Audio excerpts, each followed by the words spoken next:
Jeremiah 23 in Hoods. Going to look at this video clip on prisons. That deals with oppression. Who makes money from private prisons? We'll go all the way back. These two companies here, see the beginning, were the private companies that made the money. The main two.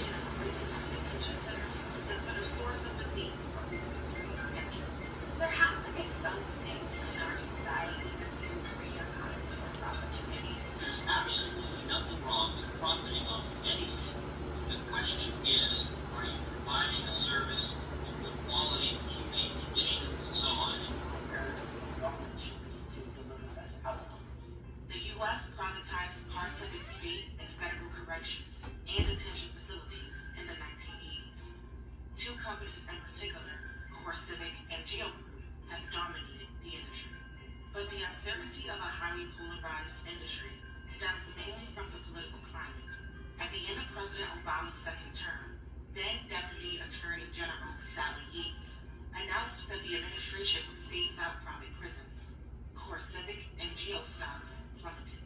2 months later, President Trump was elected, and the stocks soared. There has been political sensitivity in our stock. It's unfortunate, but our focus continues to be operations. That's what we can control. We can't control the political dynamic. But lately, things have taken a deeper turn.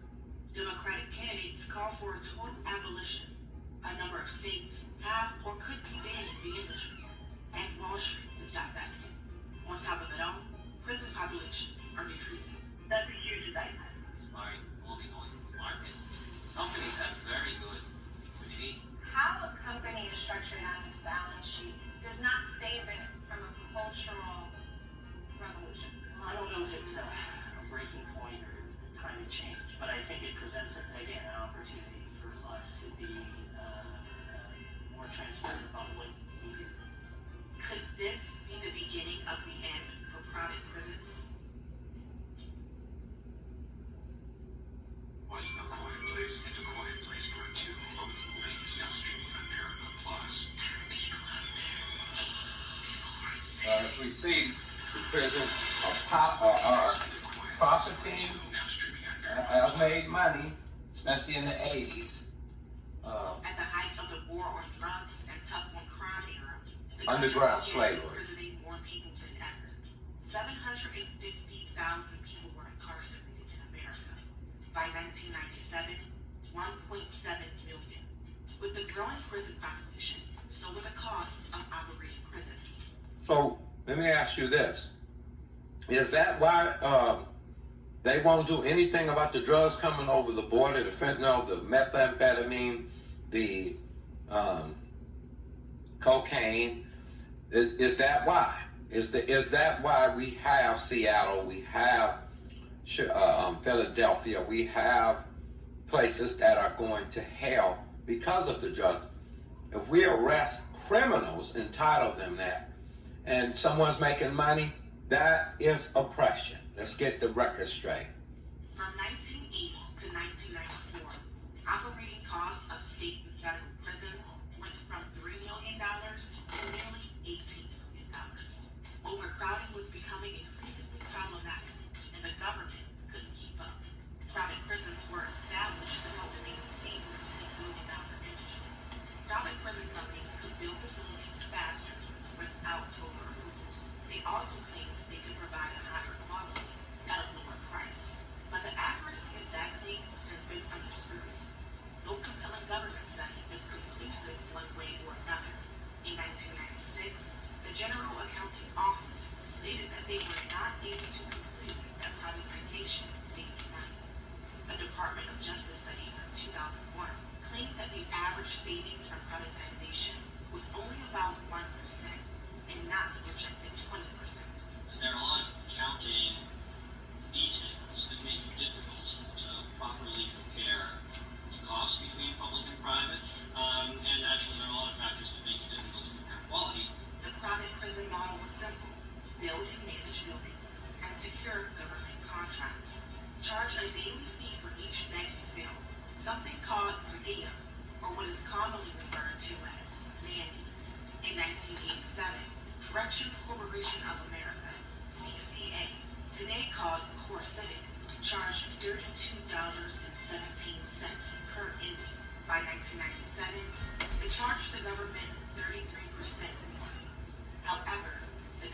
costs only increased by about 8%.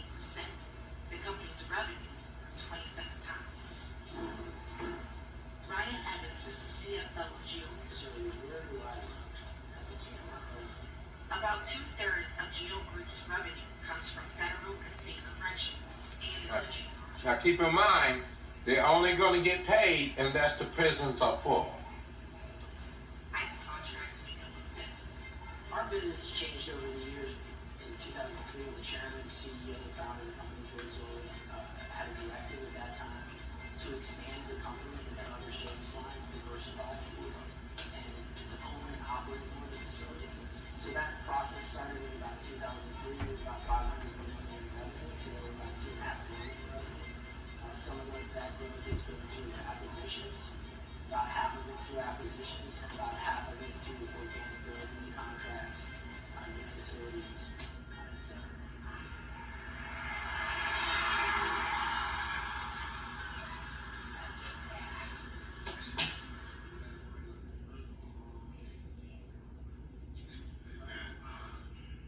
In November 2019, CNBC visited the GEO Group prison in Florida. Access to prisons for journalists is unusual, but GEO was able to grant us access with state approval within a week. We advocated on your behalf to be here because we want you to be here. And we like for people to come here and see what goes on, hopefully to change their minds. South Bay Correctional Facility is owned by the state of Florida, but has been managed by GEO since 2009, a contract worth $356 million for 11 years. It houses nearly 2,000 inmates that are incarcerated for a variety of crimes, ranging from low-level charges to felonies. GEO is paid $51.11 per inmate, or mandate. South Bay offers a number of educational, vocational, and substance abuse programs, many of which are mandated by the state. Socially versus friends who In 2015, The drugs could be stopped at the border and the country's sanctioned for sending them, costing taxpayers money. But as long as someone's making money, there's no sense in Kamala Harris going down there talking about drugs, not now. But when she was sending them to the penitentiary because of the drugs, somebody was making money. They'll catch them in the stretch when they catch them with the drugs. The black community pays. The vice president maintains her position of power. And everyone wins, but the black males, they wind up in the penitentiary doing life. What a joke. launched its Continuum of Care program. It's an expansion of in-prison programs and includes post-release support. According to the contract, the state pays GEO around $3 million for COC at South Bay. It was all about, okay, what's our role and responsibility? And that was to provide the most opportunities in making sure that we did everything we could to provide the rehabilitative services. So after they left, they wouldn't come back. John Killian was convicted of murder when he was 21 years old. He's 35 now. He's been at South Bay since 2011.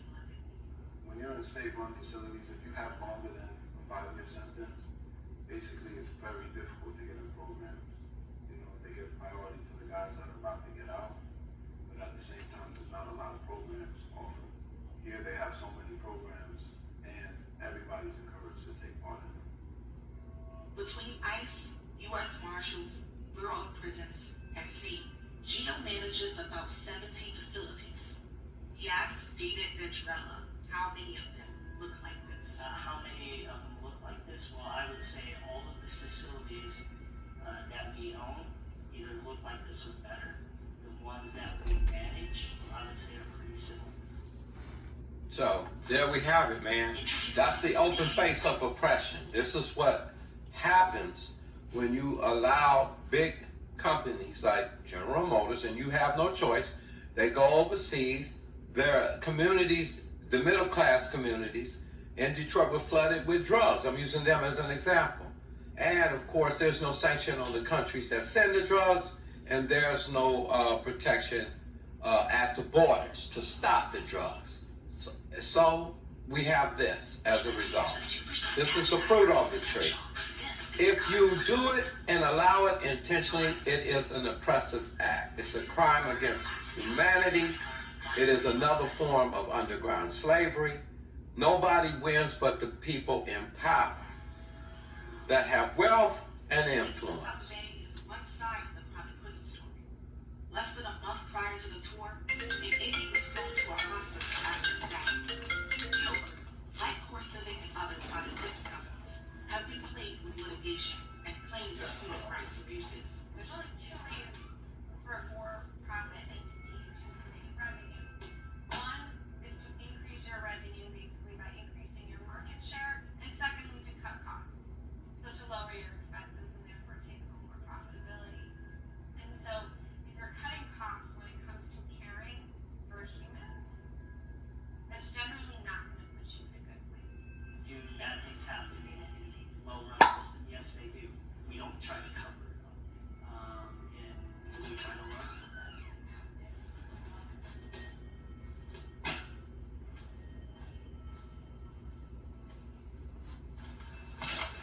The George Hill Correctional Facility in Delaware County, Pennsylvania, for example, was operated by GEO from 2002 to 2008. 12 inmates died in the facility during that time. They resumed control of the prison in 2017 when they acquired community education centers for $360 million.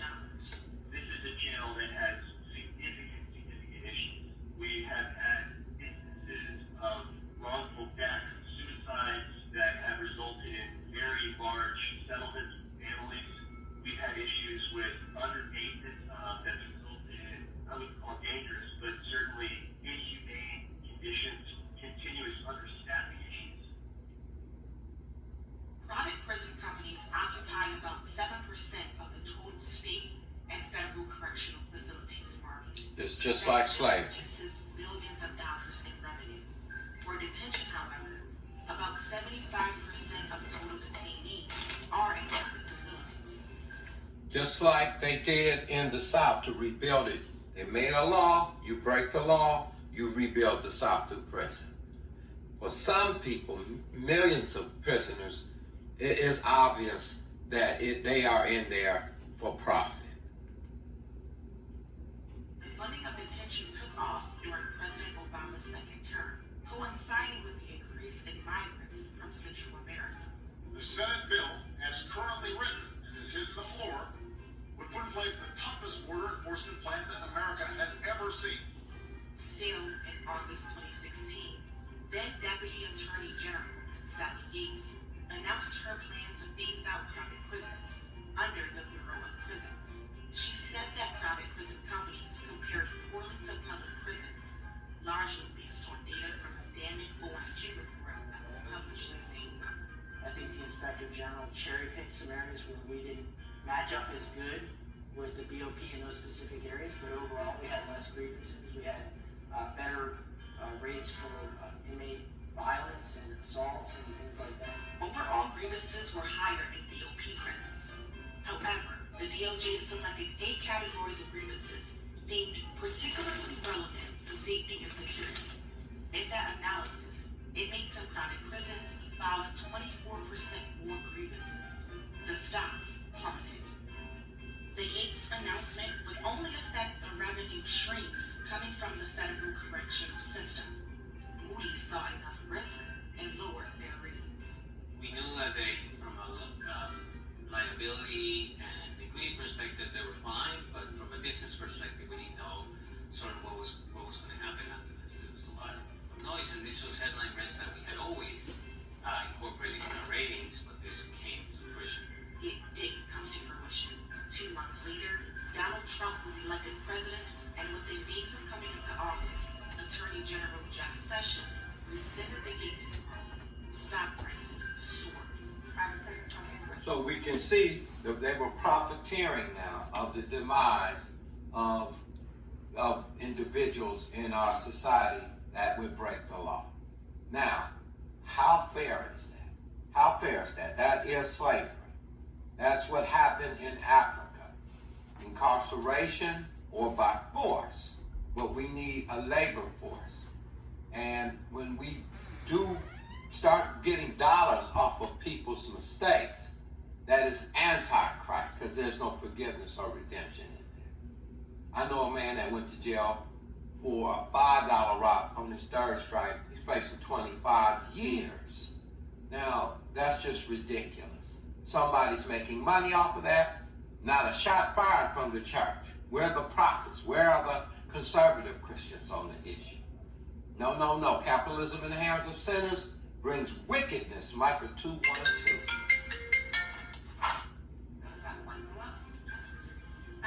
The following day after the election. First year of the Trump administration, I completely won the gangbusters for the industry. Alan Zibble has studied the federal detention and corrections funding. Trump has obviously been harsher in his treatment of immigrants, but it's really a continuation of the trend in family detention starting under Obama. If you look at our record over the last 20 years, both under Republican and Democratic administrations talking at the federal level, there's been steady growth of 5 to 7%, and that's because of the services that we provide, the quality of the services. Campaign donations depict the industry favoring Republicans over Democrats. Core Civic and Geo Group each donated $250,000 to Trump's inaugural committee.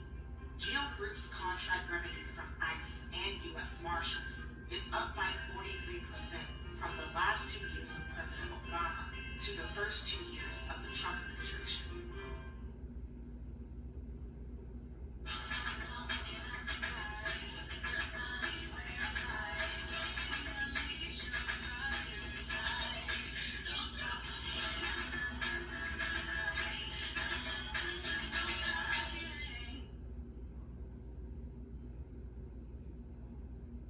Attorney General Jeff Sessions announced the zero tolerance policy in April 2018. It was meant to ramp up the criminal prosecution of people entering the United States illegally. But images of separated families at the border and the detention of migrants under questionable conditions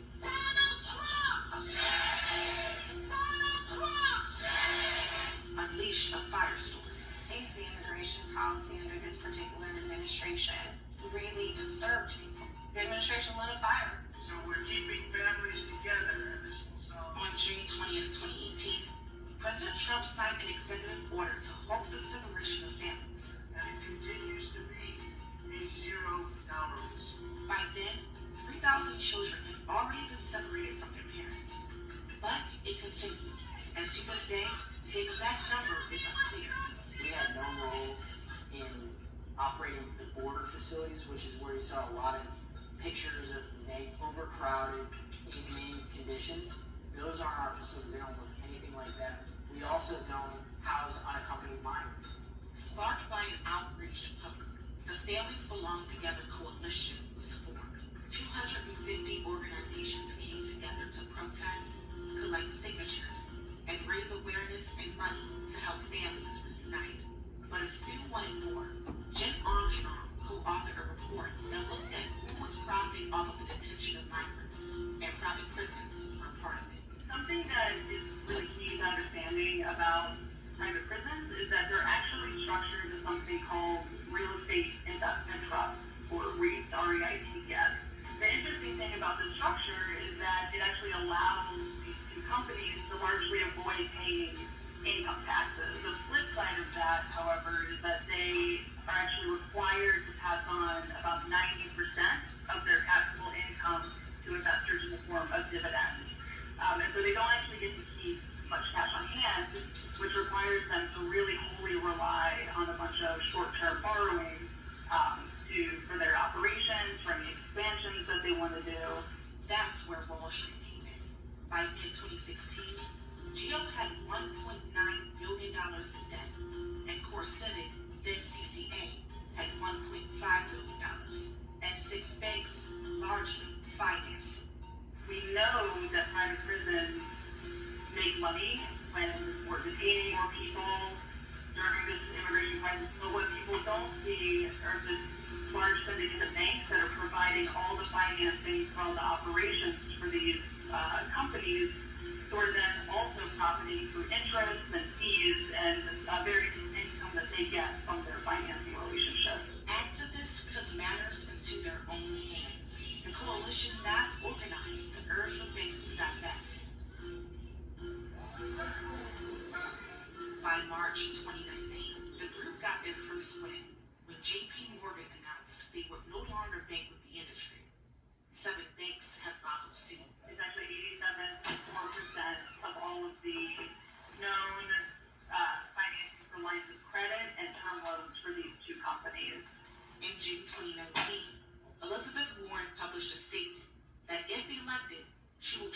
down the use of federal private detention facilities.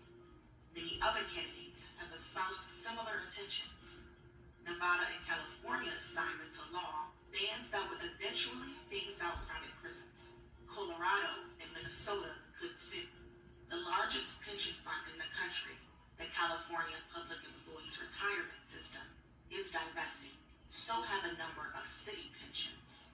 In response, the stocks of Geo and Core Civic have fallen by 30% since June 2019. That's exactly 2019 though. when you mass organize. And so when you have every Democratic presidential candidate saying, if I win, private prisons are abolished, that's not just about the candidates themselves. It's now a party stance. And in a two-party system, that business should be very concerned. We redid our credit facility. Jeremiah 23 and hoods. We renewed that. This is what we're about. We're about showing you the underground slave, you could say, trade. And most of the other banks participated in that process and renewed with us through 2024. So some of them since then have made public statements that they don't intend to renew in the future, but I think we'll just have to see how that plays out. We continue to dialogue with many of those banks. We dialogue with other institutions. We will be able to access.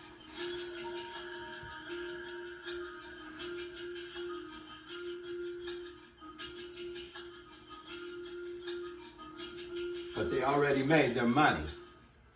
Just like the banks in Europe. Fitch downgraded Core Civic and changed its outlook to negative. They do not rate yield group. Moody's has not changed their rating since 2016. There's a lot of headline risk, obviously, despite all the noise in the market. Companies have very good liquidity. For example, Core Civic has one bond coming due next year, but they have enough.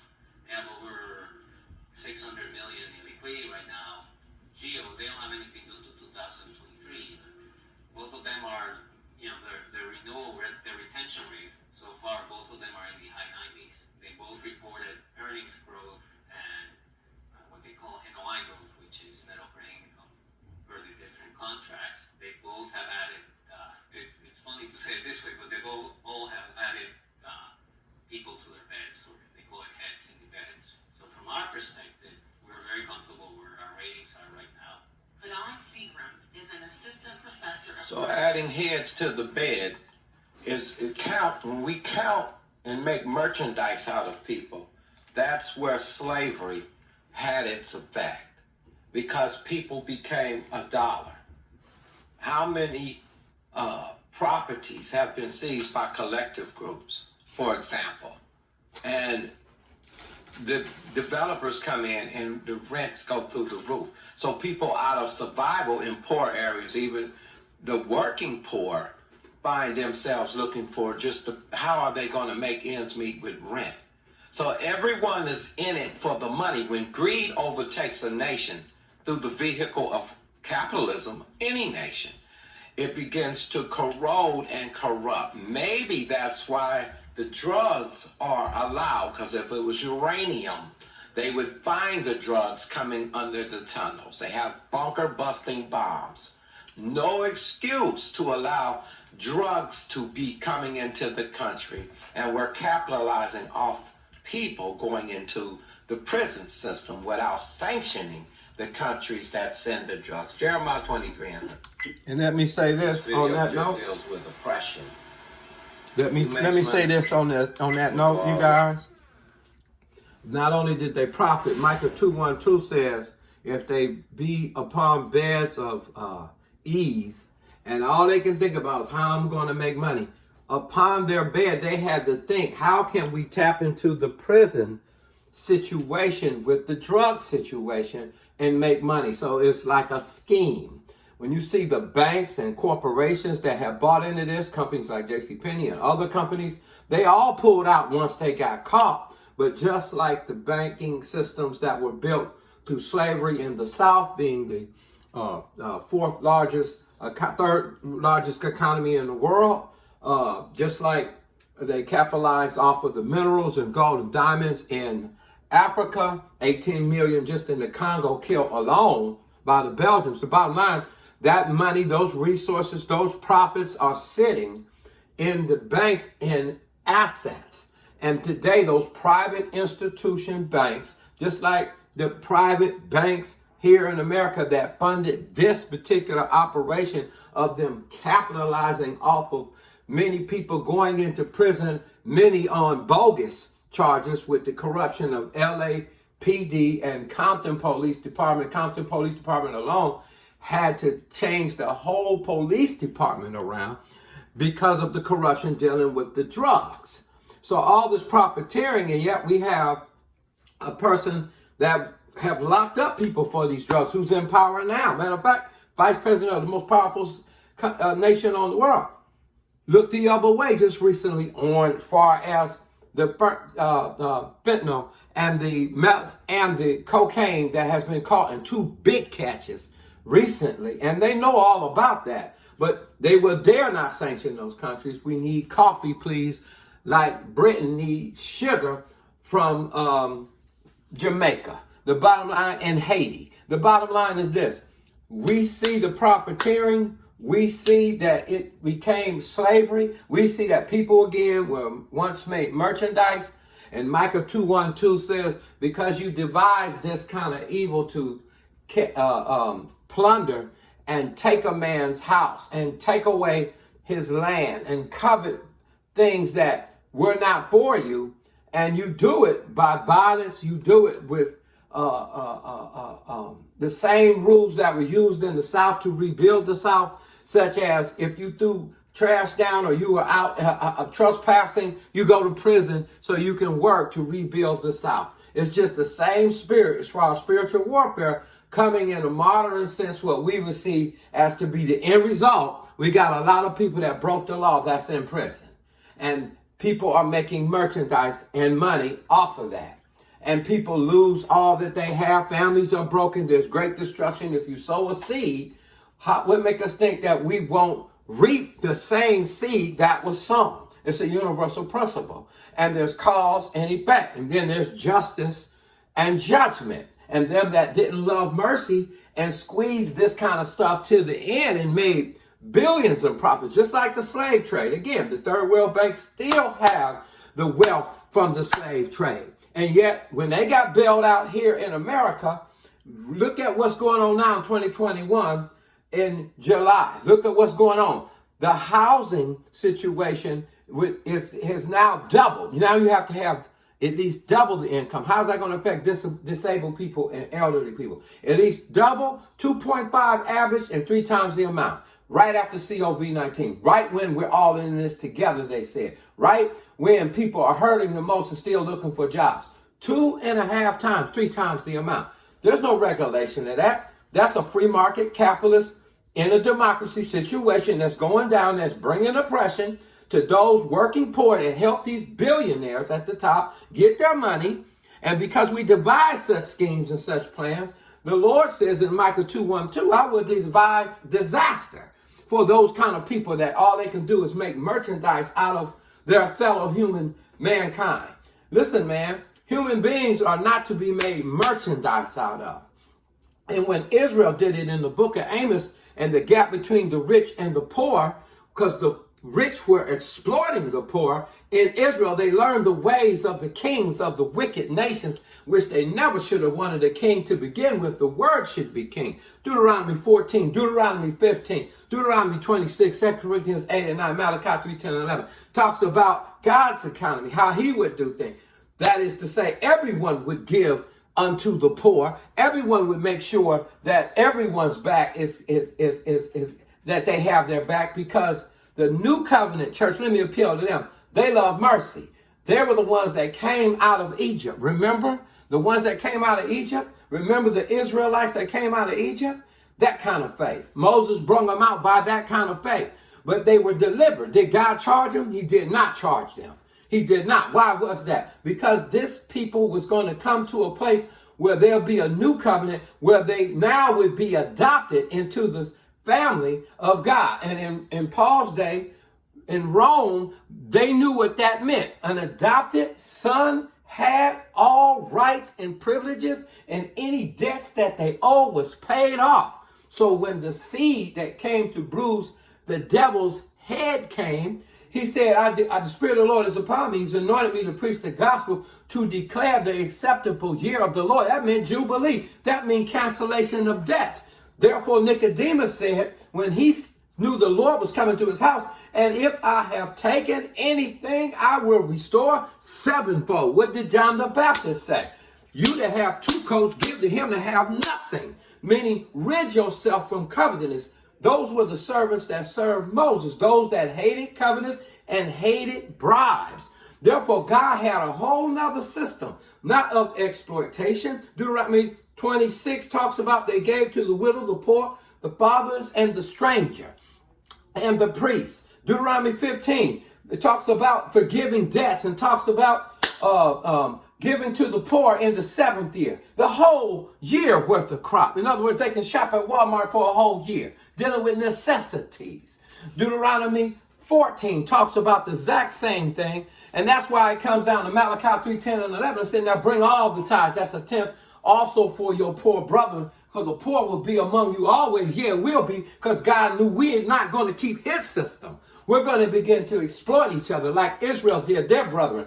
And we're going to begin to take the pagan ways and usury for greedy gain and raise rents. And don't care if people are out on the streets being priced out by private banks, building developments in communities and raising rents where working poor people can't even afford it to this day. It still comes down to oppression. It still comes down to exploiting the poor and greedy of gain. And we've turned it into something about the dope thing when we could have sanctioned the countries that send the dope. Instead, we did slavery all over again, just like in West Cape, in the flats, in Africa, just like you see over in Haiti, just like you would see over in Jamaica and Brazil. You see the same cycle. You see drugs, you see prisons, and you see profit. You see drugs, prisons, and guns and profit. You see divisions among ethnicities. You see different colors and different races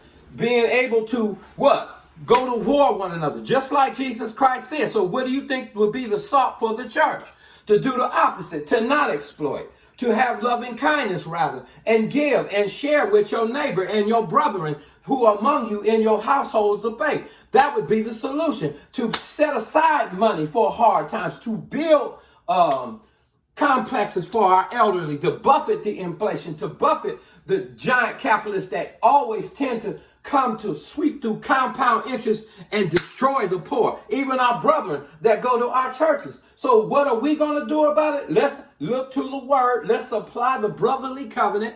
Let's begin to set aside stuff a little bit extra for our brother who may have a need of necessities, and that alone would be a witness to their families. And at the family reunion, they would be talking about how your group, your church, your congregation helped their auntie, their grandmother, their uncle, their sister, their brother. And then they see that kind of light. Jesus said that they will believe that you're my disciples by the love that you have for one another, which that love will not look at a need and say, be warm and be filled and have faith in God and praise your way through it all the time. No way. It's going to eventually, God so loved that he gave. So you're going to have to get into the giving mode, and you're going to have to give it out even outside of the tradition. Pay your tithes, pay your offerings, look for your brother over the next 10 years. Jeremiah 23, and Hoods, I'll give you the last word.